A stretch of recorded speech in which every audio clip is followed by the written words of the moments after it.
Fala, galera bonita do sexto ano, tudo bem com vocês? Por aqui é a professora Letícia, de língua portuguesa, para uma aula muito interessante. Hoje nós vamos falar do mini conto, que também pode ser chamado de microconto ou nanoconto. A primeira coisa que eu devo destacar é que esse gênero, ele faz parte do tipo narrativo. Ele é um texto breve, curto, conciso, e aqui o mais importante é sugerir, do que descrever. Então, aqui sugerir é mais importante que descrever. E trata de pontos, de aspectos aqui do minimalismo, que a gente vai perceber, tá bom? É um conto muito pequeno, mínimo de palavras possíveis para apresentar todo um contexto. Então, aqui no miniconto, requer muita velocidade na interpretação de quem está lendo, tá bom? Do leitor. E a reflexão será por parte deste mesmo leitor. E onde que nós encontramos os minicontos? Mais na internet. E por que na internet? Nós temos uma fala do Evandro Afonso Ferreira, que ele é escritor de miniconto, que ele diz assim, que a internet ela pode ser considerada a mãe do miniconto. E por quê? Por causa exatamente da aceleração dessa vida moderna. Então, hoje nós temos um grande avanço aqui nas redes sociais, que refletem o quê? Qual que é o contexto da nossa época? Uma vida extremamente acelerada. Uma vida extremamente corrida. Então, esse tipo de texto que é breve, ele atrai mais os leitores, não é mesmo? E nós vemos esse formato de texto geralmente no Twitter, que é uma rede social. Então, lá as pessoas postam pequenas frases que denotam todo um contexto. E o miniconto, ele é assim. Só que nós podemos dizer aqui que Machado de Assis, que é lá do século XIX, em Memórias Póstumas de Brás Cubas, ele já fazia pequenos, aí vai ficar até meio redundante, né? Mas ele fazia pequenos minicontos aí nessa obra literária dele.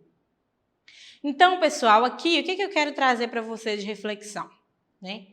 É muito interessante essa época que nós vivemos, né? Nós vivemos na era digital, mas nós não podemos abandonar os grandes livros, porque foram eles que trouxeram para nós, né, para nossa literatura, tanta riqueza que nós podemos ver hoje. Então, sim, a gente pode fazer parte, nós estamos, né, em pleno século XXI, né? Nós podemos, sim, ler mini-contos, e eu oriento a vocês que leiam muitos mini-contos, e até produzam, mas não vamos abandonar os nossos grandes livros, as grandes obras escritas também pelos grandes escritores. E esse mini-conto, ele pode ser impresso ou ele pode ser digital, né? Como eu disse para vocês, Memórias Póstumas de Brás Cubas é um exemplo mesmo, né? De onde tem vários mini-contos. E ele é impresso. E também digital, que é o mais comum, que é o meio que nós vivemos hoje. Então, agora, nós percebemos também que existe, sim, uma estrutura nos minicontos. E é uma estrutura narrativa. Então, ele é muito parecido com o conto tradicional. Ah, professora, mas isso aí eu não concordo, porque o conto tradicional ele tem muitas páginas. Alguns têm muitas páginas. Como que você fala isso? Então, é porque aqui no miniconto, ele também tem esses elementos na narrativa. Ele tem apresentação, desenvolvimento, clímax e desfecho. Talvez em uma única frase, vocês acreditam? Pois é, nós vamos ver alguns exemplos depois. Então, aqui, né, nós temos os elementos da narrativa. Nós temos a estrutura da narrativa, que é o que eu falei antes, e aí nós também temos os elementos, que são o quê? Personagem, narrador, enredo, tempo, espaço. E uma coisa muito interessante, sempre terá uma ação no miniconto. E aqui também tem outra palavrinha que eu quero que vocês se atentem, que é o efeito. que é esse efeito? O que o escritor consegue despertar no leitor. Então, é como se fosse aquela troca ali de pensamentos e informações. O escritor, ele desperta alguma coisa no leitor. Isso que é o efeito. E temos as elipses. O que são elipses? São informações escondidas atrás das palavras. Então, nós vamos ter algumas informações escondidas, mas quando a gente lê e interpreta o miniconto, a gente já consegue entendê-las, tá certo? Então, como eu disse para vocês, o miniconto, ele é muito pequeno, né?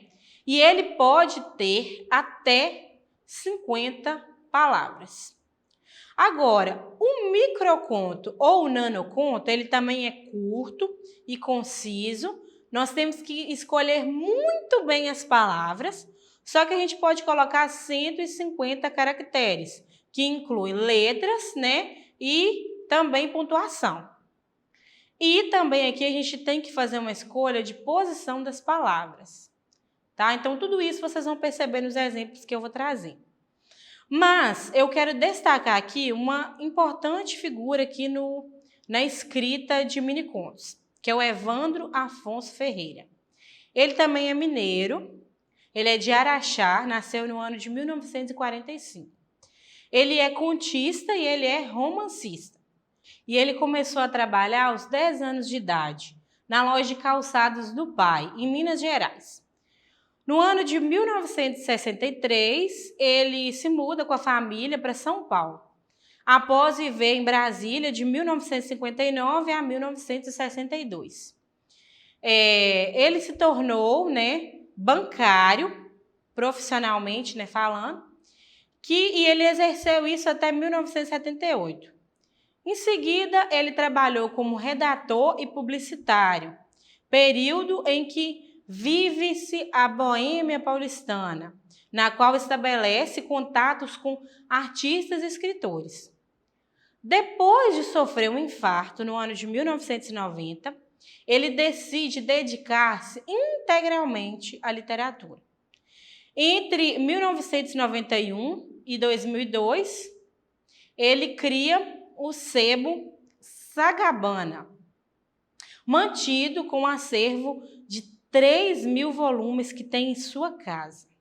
Sua primeira obra publicada, quase que não saiu, professora, é a coletânea de humor Bombons Recheados de Situca, que foi no ano de 1996. A partir dos anos 2000, o seu trabalho ganha destaque no cenário literário, com o livro de minicontos Grogotó, né, no ano de 2000. E aí, a prosa de Evandro Afonso Ferreira, ela é marcada pela oralidade. É uma pontuação pessoal. Esse ritmo peculiar aproxima o estilo da prosa poética com o emprego de palavras raras e criação lexical. Então, alguns críticos qualificam sua prosa como concisa e exata. E aí que está o ponto, porque essas são características visíveis nos minicontos que ele escreveu na obra Grogotó. Em relação à sonoridade, né, também ao som que produzem esses textos, ele utiliza, né, com muita frequência onomatopeias e interjeições, promovendo aí uma interlocução com o leitor, ora em ritmo coloquial, ora em ritmo poético. Esse recurso ele vai conferir mais lógica poética do que propriamente uma narrativa aos contos. Então, a gente percebe muito isso, dessa sonoridade também nesses minicontos. Tá bom, pessoal? E aí, aqui aparece, né, para nós essa obra dele, Grogotó. Se vocês tiverem interesse de ler, também é muito interessante. E aí, eu trouxe para vocês um exemplo aqui, que se chama O Dinossauro, de Augusto Monterroso. Olha esse miniconto. Quando acordou, o dinossauro ainda estava lá. Nossa, professora, isso é um miniconto mesmo? Sim, praticamente, né, é uma frase só. E ela traz para nós várias informações. e ao mesmo tempo você tem que interpretar. E aí você fica livre para, a partir desse miniconto, você criar também na sua mente aquilo que o autor quis dizer. Então, o miniconto ele traz essa característica, tá? De você poder, a partir do miniconto, você poder ter a sua própria interpretação. Porque você pergunta, mas que dinossauro é esse? Quem que acordou e onde que eles estavam? É meio confuso para a gente entender, professora. Mas essa é a estrutura do miniconto. E o mais interessante é isso, porque te faz pensar, né? Então, apesar de ser curto para você ler, você precisa, né? Exige de você esse raciocínio também. E aí, nós temos outro exemplo aqui, que é da Ana Maria Chua, que é: fujamos, os caçadores de letras estão a... Quando ela vai escrever aqui, provavelmente os caçadores de letras chegam. Então, ele é muito interessante também. E ele te dá várias interpretações. Como, por exemplo, né, um dos exemplos que eu posso trazer aqui é a censura, muitas das vezes, ao escrever algo que não pode ser escrito, por exemplo, na internet, algo que não pode ser falado contra autoridades, né, que estão acima de nós. Me refiro a isso, a questões hierárquicas mesmo. Então, talvez é nesse sentido que ela quis escrever, mas talvez não foi nesse sentido. Aí cada um pode interpretar da sua forma. Olha esse que interessante. Maria, eu te amo. João. Então, o João escreveu isso para Maria. Aí, a Maria responde: João, eu também não te odeio. Esse daqui é do Dalton Trevisan, que é um escritor também bastante conhecido. Ele é escritor de miniconto também. Então, aqui, né, a Maria, ela não teve muita pena aqui do João, não. Ela não odeia. Ela disse que não odeia para poder dizer para ele: meu filho, eu não te amo. Você me ama, mas eu não te amo. Então, é mais ou menos por aí. Então, agora eu trouxe mais um miniconto para a gente fazer aqui uma atividade prática. Olha só, se eu leio isso daqui para vocês, olha, presta atenção. Mãos dadas, conduzidas pelas ruas. Ele, conduzido por ela. Coração apertado pela separação. Primeiro dia de aula. Esse miniconto é de Edson Rossato. E aí, o que a gente pode perceber aqui? Eu imagino qual cena que vocês imaginam aí. Porque eu imagino a seguinte cena. Um filho sendo conduzido pela mãe para o seu primeiro dia de aula na escola. Então, percebemos que tem personagens, ainda que eles estão implícitos. E eu destaco aqui a mãe e o filho como as personagens. Temos a ação, que é a mãe conduzindo o filho. Nós temos um espaço, que é o caminho da escola. Nós temos um tempo, que é o presente. E nós temos um narrador, que ele é onisciente, onipresente, e ele está na terceira pessoa. Mas ainda assim você pode criar outra interpretação aí. Por exemplo, quando eu li esse conto, que lá apareciam sugestões de interpretação, alguma pessoa, ela interpretou que era uma mulher, uma moça, na verdade, jovem, com o seu namorado, que tinha depressão e não estava indo à faculdade, e aí ela vai levá-lo até a faculdade. Olha só, às vezes não tem nada a ver para a gente, mas a pessoa interpretou desse jeito. Então o miniconto, às vezes, ele traz também alguma coisa da nossa realidade. E aí, eu quero falar para vocês. Aí vocês devem estar perguntando: professora, mas então esse trem não tem lógica, não.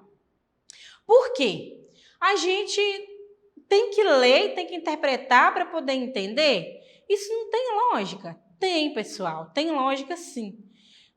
Exatamente porque nós estamos desacostumados de ler, é que nós pensamos que os textos que nós lemos não têm lógica. Mas basta a gente prestar bastante atenção no que nós estamos lendo e, como eu disse para vocês, a partir daquela narrativa, construir a nossa própria narrativa. Tá certo? Então, já sabendo desses detalhes aí, eu quero propor para vocês um desafio Como que vai ser esse desafio? Vocês vão escolher um conto que vocês conhecem. Aqui é tipo aqueles contos de fadas aí que vocês conhecem. Se necessário, vocês leiam novamente esse conto e a partir do conto escolhido, você fará um mini conto. Como assim, professora? Como que eu posso fazer isso? Eu trouxe um exemplo para vocês. Olha só.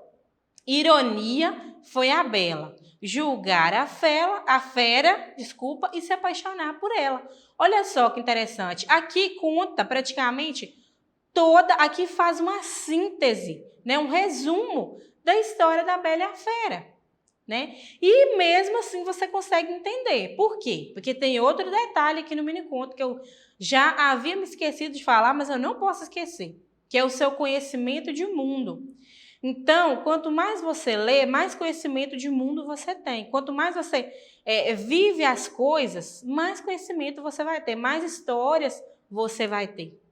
Então, sendo assim, eu precisava saber quem que era a Bela e quem que era a Fera para eu conseguir entender a história. Então, estão vendo que é necessário a gente ler muito, a gente lê bastante?